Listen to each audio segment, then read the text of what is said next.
Hey, what's going on? This is the video manual for my Modal Synth Max Real Live device. So let's get right to it. How do you load it in? Well, when you download it, you're going to be given a .amxd file. And you load this by either dragging it into just the track view, or you can drag it into a MIDI track, which is what I'm going to do here. So once it loads, this is what it sounds like by default. So I'm going to zoom in here so that you can see a little bit better there you go. Hopefully this should be better. Okay. So it's divided up into two main sections. On the left here, you have the impulse and modulation sections. And on the right, you have the resonator section. I'm going to talk about the resonator section first, and then I'll get to this stuff over here. Modal synthesis is a type of physical modeling synthesis. And what that means is that you can use it to approximate real-world sounds. I won't go too in detail, but the way that it works in concept is you have an impulse sound, so like a short click or some type of very transient noise, and then you send that into what's called a modal resonator, which uses parallel resonant bandpass filters. So if I take auto filter here, right, and I send a very, very fast transient into it, like this, that's not really going to do much. But if I turn the resonance up, you hear that sort of creates a tone and it decays for a little bit longer than the initial impulse. Like if I freeze and flatten the track, see how there's this decay afterwards, right? That behavior is taken advantage of in this modal synth, right? You have a lot of those resonant filters in parallel that are tuned to specific tones, which is what gives it its sound. And all of the parameters here affect the individual resonances and frequencies of those filters. So the first parameter that you're probably going to want to mess around with is this resonance parameter. What this does is in short, it controls the decay time of the synth. So a higher resonance is going to decay for longer, and a lower resonance is going to take as long. Right next to that, you have the skew.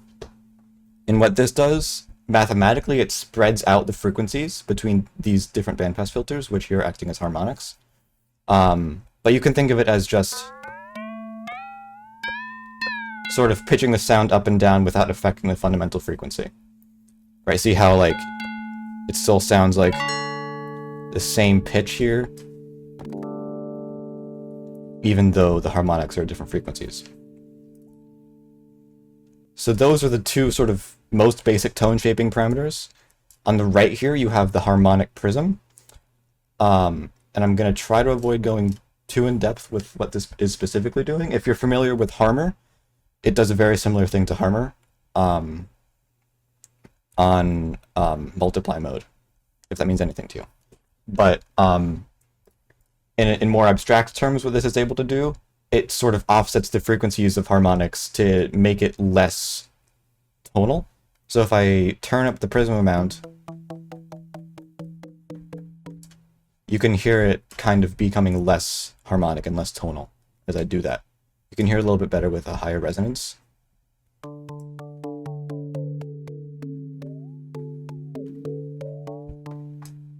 That's what it's doing.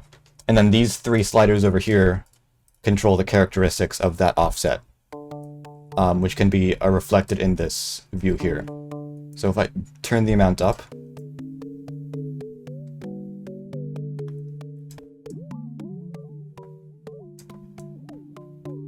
they all have varying effects on what you're hearing. And this is useful for, especially in higher tones, right? Like if you're trying to make bells, it can sometimes be nice to have frequencies that are closer together than others. And then here on the left, you have Reso A and Reso B. These, as opposed to controlling the frequency, which is what these controls do over here, these control the resonances of our modes or bandpass filters. So these are two banks of resonances, I guess, and you can morph between them. So if I turn the morph to -1, then it's going to be entirely Reso A. And if I turn it to +1, then it's going to be entirely Reso B. Like that.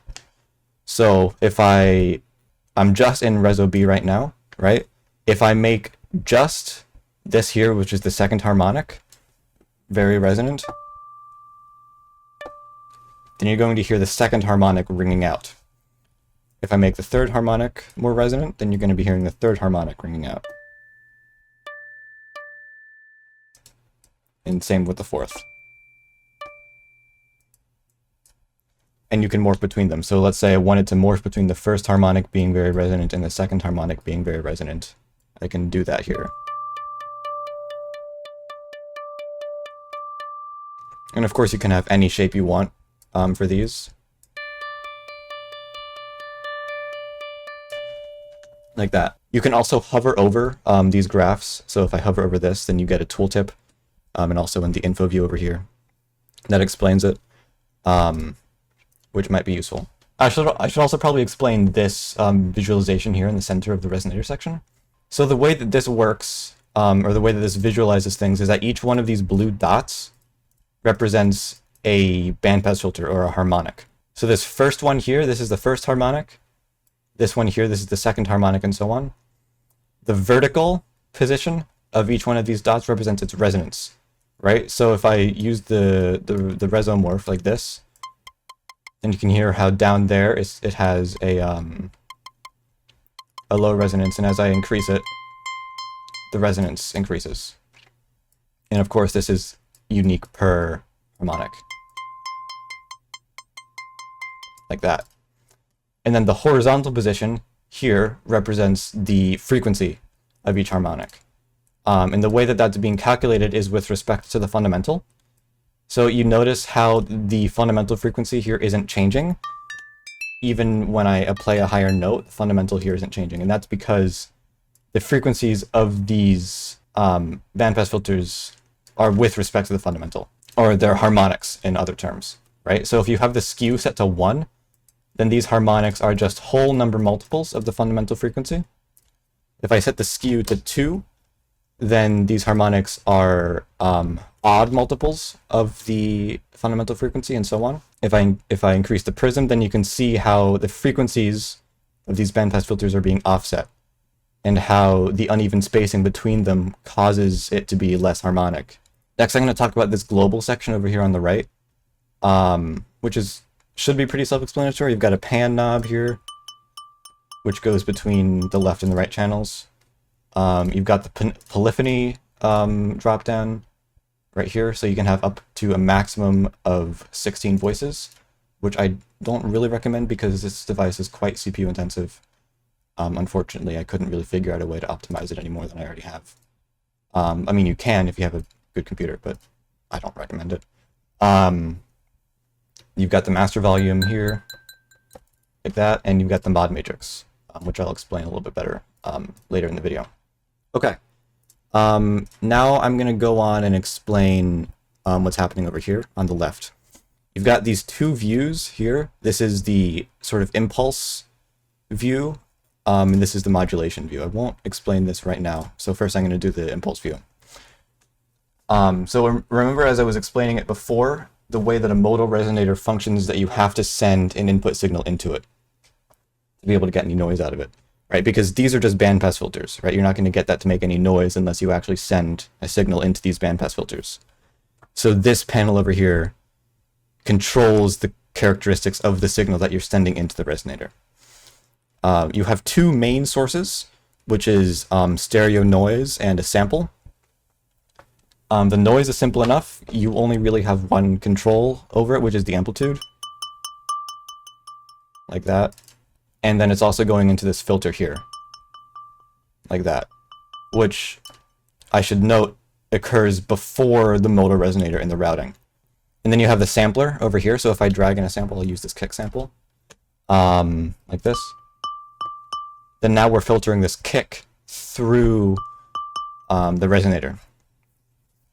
And we have loop parameters too. So currently loop is off. So this position knob controls from where in the sample you are starting playback. Like that. But if we turn loop on, right?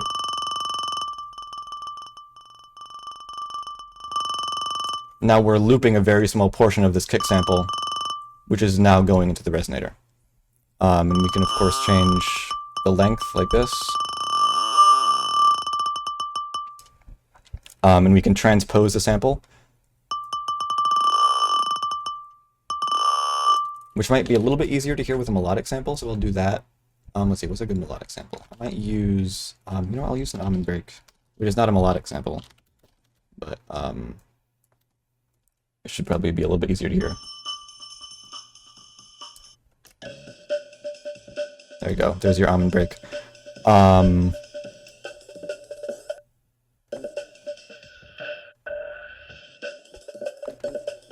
So that's what the transposition does. Transposes the sample. There's no warping, so it just, you know, controls the playback speed of it. You've got key track, so if I play a lower note,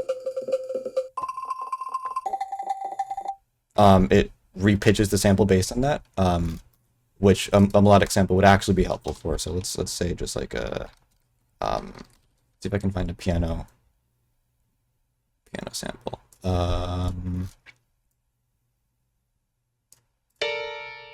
Sure. We'll turn the resonance down.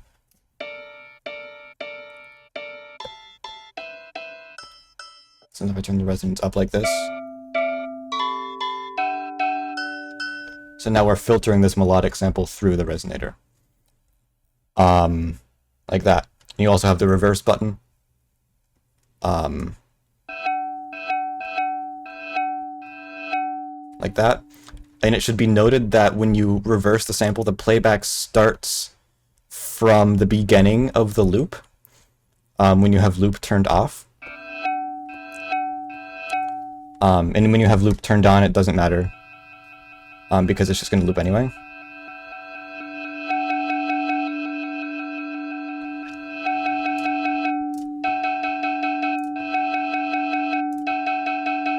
Like that.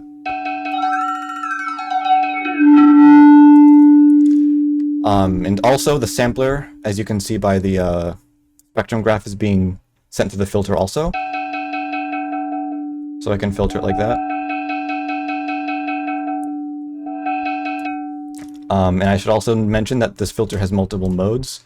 So you've got a low pass, high pass, band pass, notch, or band stop, peak notch, a resonant filter, which looks like this. Peak notch looks like this, by the way. Which is the only one where the gain applies.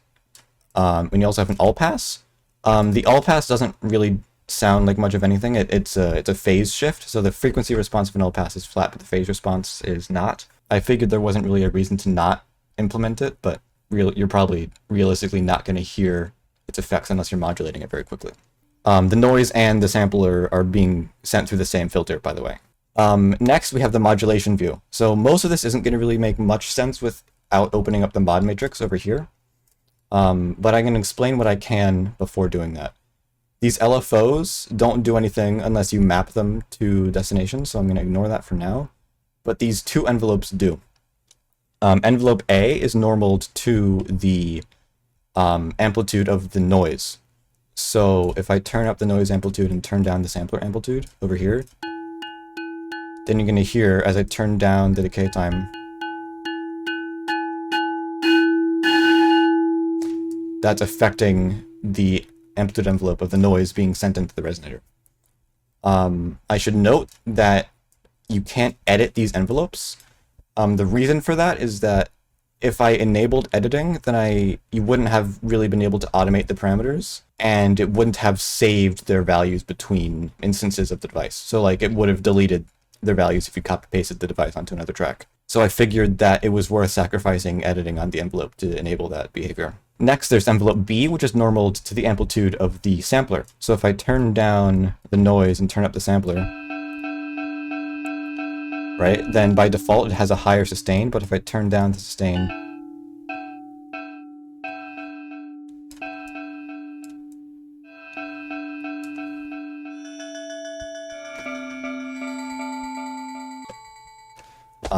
then this envelope is affecting that. I don't think I can really say much else without going into the mod matrix. That's what we're going to do. Unfortunately, I couldn't figure out how to make it more zoomed in. So I apologize for that. I might have to zoom in on this when I'm editing the video. So if you've ever used a mod matrix in any synth, this works in pretty much the same way.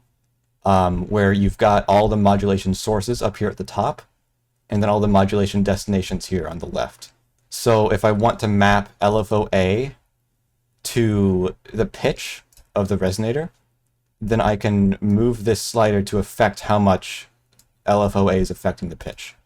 So because it's at 0 here, LFO-A has no effect on the pitch, but if I increase it, that increases the amount of effect that the LFO has on it.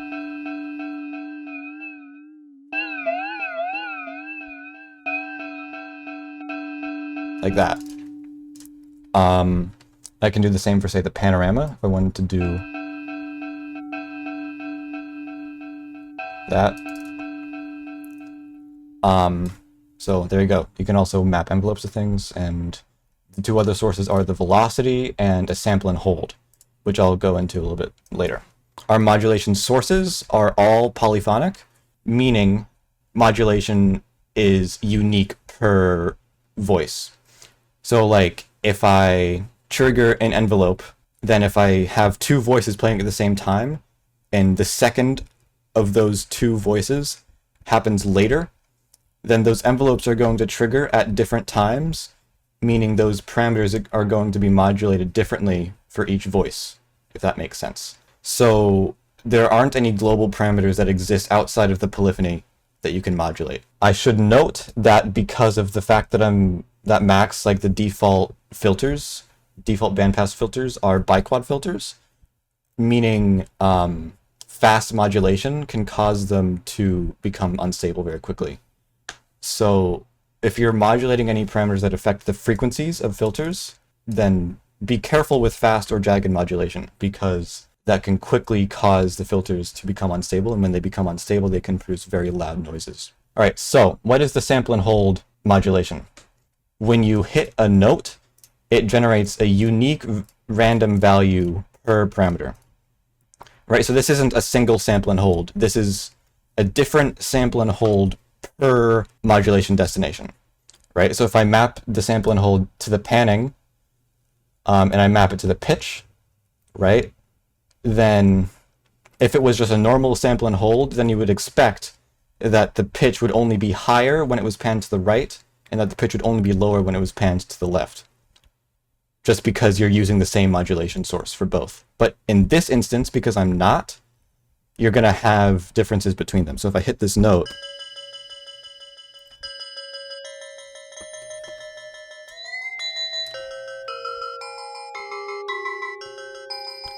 the panning and the pitch have no correlation to each other because of the fact that it's a unique sample and hold per destination. So yeah, that's what the sample and hold does. You also have the velocity, which responds to the velocity of the input. So if I do this, right, then lower velocities, you're going to have a lower skew. In higher velocities, you're going to have a higher skew. That should be hopefully intuitive. The way that I'm doing the routing for the velocity modulation isn't really the way that a lot of other synths do it, because I couldn't figure out the math. I could have probably read up about it, but I didn't. Honestly, I just didn't feel like it. So the behavior of the velocity modulation isn't exactly what you would expect, unfortunately. Maybe I'll make a I'll update it with better velocity modulation, but for now this is what you're gonna get. Sorry. But it works. It does what it's supposed to do, but it just does it differently from other synths. In the LFOs over here, you've got these 5 parameters. The frequency, of course, controls the frequency of the LFO, which you can modulate. The shift sort of morphs between a down saw, an up saw, and a triangle, like this. The curvature controls the curvature of it. So a negative curvature is going to be a lot more biased towards negative values, and a positive curvature is going to be a lot more biased towards positive values. And then the retrigger and the phase are for when you send it MIDI information. So if I turn retrigger off, then the phase doesn't really do anything. But if I turn retrigger on, then notice how I should turn the frequency on. Notice how when I press a new MIDI note, the LFO resets. The phase controls at what position it resets. So if I put the phase to 50%, that's going to be resetting closer to the bottom. But if I put the phase at 0, then it's resetting at the top. Then these parameters for each LFO are exactly the same. And then the parameters for the envelopes should be a little bit more self-explanatory. It's just a normal ADSR, where you've got the attack, the decay, the level of sustain, and the time it takes for it to release. Like that. And you've also got the curvature with the C here. And it should be noted that the curvature affects the attack, decay, and release at the same amount. And I figured this would be reasonable. If you want me to change it, then cry about it. Sorry.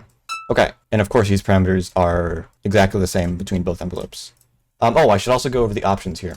So you've got these 4 sort of quality of life things, most of which only really matter when you have extreme modulation on things. So the parameter smoothing, for example, this applies smoothing only to the resonator parameters. So for example, if I set this to like, I don't know, 500 milliseconds, and I change the skew,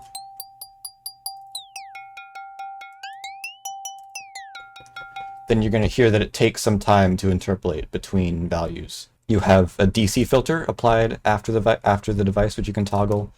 If you happen to be producing frequencies that are below 20 hertz, then it'll filter those out. And you can also mute aliasing, which occurs when you have very high filters. So if I turn up the skew, and I turn off the aliasing muting, you can hear some really very unpleasant aliasing just because of how these filters work. So if you turn this on, then it'll mute the harmonics that are above the audible range so that you don't have any aliasing occurring. And then you've also got a limiter and a clipper that you can choose between to be applied after it. So if you're making noises that are very loud, let's see, let's try to make a loud thing. Right, that's clipping, I think. If I turn on the limiter, it's going to stop it from clipping, and the same for the clipper, but it just clips it. It hard clips it instead of limiting it, which is safer for very extreme signals, but the limiter is better for if it's just, going up by a little bit. In terms of pricing, I mean, you're probably watching this after you've already bought it, but this is $20. If it doesn't work for you, which it might not work for some people, if the CPU usage is too high, then just tell me and I'll give you your money back, because I don't want people to have paid $20 for nothing.